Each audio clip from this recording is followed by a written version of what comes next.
1 নং কুকৰাঝাৰ লোকসভা সমষ্টিৰ কংগ্ৰেছ দলৰ প্ৰাৰ্থী গৰ্জন মুছাহাৰীয়ে সমষ্টিটোৰ চুকে কোণে সৰু সৰু পকেট মিটিঙৰে ভোটাৰ ৰাইজক আকৃষ্ট কৰা পৰিলক্ষিত হৈছে। আজি সমষ্টিটোৰ কচুগাঁও আৰু কাৰ্তিকাছাত জ্যেষ্ঠজনক সেৱা জনাই নিৰ্বাচনী প্ৰচাৰ চলাই কংগ্ৰেছ প্ৰাৰ্থী গৰ্জন মুছাহাৰীয়ে। এইবেলি নিৰ্বাচনত তেওঁৰ বিপিএফৰ প্ৰাৰ্থী খাম্ফা বৰগয়াৰীৰ সৈতে মূলযুঁজ হ'ব বুলি ব্যক্ত কৰি এনডিএৰ প্ৰাৰ্থী জয়ন্ত বসুমতাৰী কোনো ফেক্টৰ নহয় বুলি মন্তব্য কৰিছে গৰ্জন মুছাহাৰীয়ে। বিজেপি দলক ক্ষুৰধাৰ সমালোচনা কৰি গৰ্জন মুছাহাৰীয়ে কয় যে এইবেলি নৱকুমাৰ শৰণীয়াক কোনেও ভোট নিদিয়ে। অৱশ্যে নৱকুমাৰ শৰণীয়া সমষ্টিটোত প্ৰাৰ্থিত্ব আগবঢ়ালে তেওঁৰ পক্ষে ভাল হ'ব বুলি মন্তব্য কৰিছে গৰ্জন মুছাহাৰীয়ে। এই সন্দৰ্ভত মন্তব্য আগবঢ়াইছো।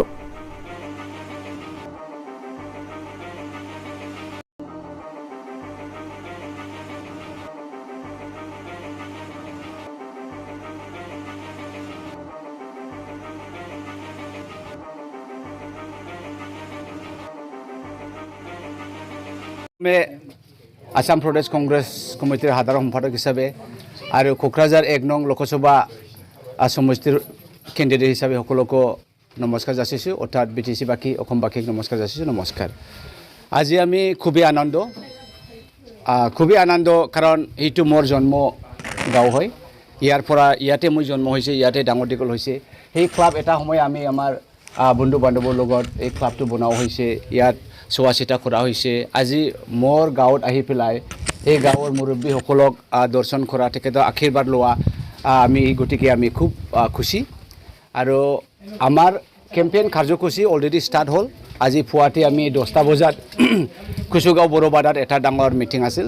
ইয়াত মানে আৱৰ মানুহবিলাক লিডাৰ কৰ্মী সকলোৱে আগবাঢ়ি আহিছে কংগ্ৰেছক সমৰ্থন দিবলৈ। আৰু দ্বিতীয় হিচাপে আমি ইয়াত এতিয়া গাঁৱত ৰাইজৰ মাজত আমি তেখেতৰ আশীৰ্বাদ কিমান ইম্পৰ্টেণ্ট, তেখেতৰ সহায় এইবাৰ এই লোকসভা নিৰ্বাচনত জিকিবলৈ যদি লাগে এই গাঁৱৰ পৰা এজন ল'ৰাই এই বহুত ইম্পৰ্টেণ্ট। গতিকে ইয়াত আমি তেখেতৰ আশীৰ্বাদ ল'বলৈ আহিছোঁ। গাঁৱে গাঁৱে আমি আগৰ পৰাই কংগ্ৰেছৰ মানুহ আছিল। যেতিয়া নেকি বিপিএফৰ লগত 15 বছৰ এলায়েন্সত অলপ দাবদমনি অৱস্থাত আছিল, কিন্তু গৰ্জন মুছাহাৰী ডাঙৰীয়া অহাৰ লগে লগে এইবাৰ কংগ্ৰেছৰ মানুহবিলাক চবেই আগবাঢ়ি আহিল আৰু আমাৰ কেম্পেইনটো চব জেগাত চলি আছে। এটা সময়তে তিনিটা জিলাত চিৰাঙতো কেম্পেইন চলি আছে, কোকৰাঝাৰৰ কেম্পেইন চলি আছে, বাক্সাত কেম্পেইন চলি আছে। আমাৰ আশাটো সেইটো এইবাৰ চবেই নতুনটো বিচাৰিছে, সলনিটো বিচাৰিছে, চেঞ্জটো বিচাৰিছে, উন্নয়নটো বিচাৰিছে। চাওক, আজিৰ তাৰিখত বিজেপি উন্নয়নৰ কোনো ফৰ্মুলা নাই।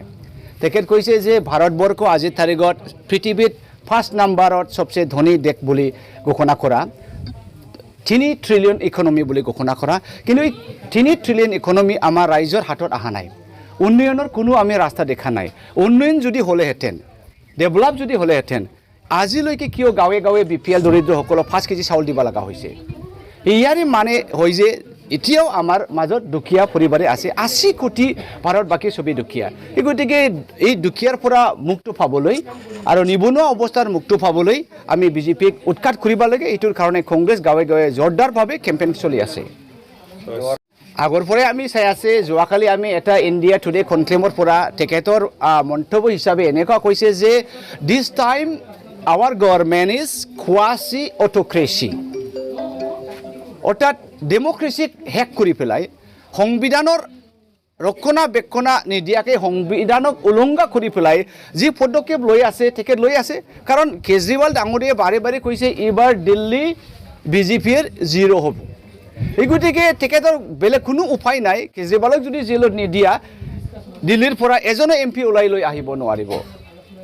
এইটোৱে যদি আজিৰ তাৰিখত এটা নমুনা হৈছে যে ভাৰতবাসী চবেই গম পাইছে কেজৰিৱালক জেলত দিয়া গোটেই ভাৰতবাসী সজাগে কৰিছে যে আমি সাৱধান হ'ব লাগিব। এইবাৰ ভুলতো আমি বিজেপিক এটাও ভোট দিব নালাগে বুলি সেইটোৱে ইংগিত দিয়া হৈছে। খুব দুখৰ কথা।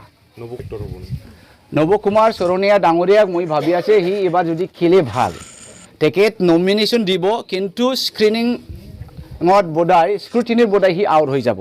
যদি ভালে ওলাই আহে মই ভাল পাম। কিছু ভোট, যি ভোটবোৰ কংগ্ৰেছৰ নহয়, যি ভোটবোৰ বিজেপি ভোট বেংক, ইউপিএফৰ ভোট বেংক, সেই ভোট বেংক তেখেত লৈ যাব। কংগ্ৰেছ আৰামছে ওলাই যাব। আমাৰ কোনো প্ৰব্লেম নাই। আই ৱেলকাম হিম। আমাৰ প্ৰতিনিধি আজিৰ তাৰিখত বিপিএফ হৈ আছে।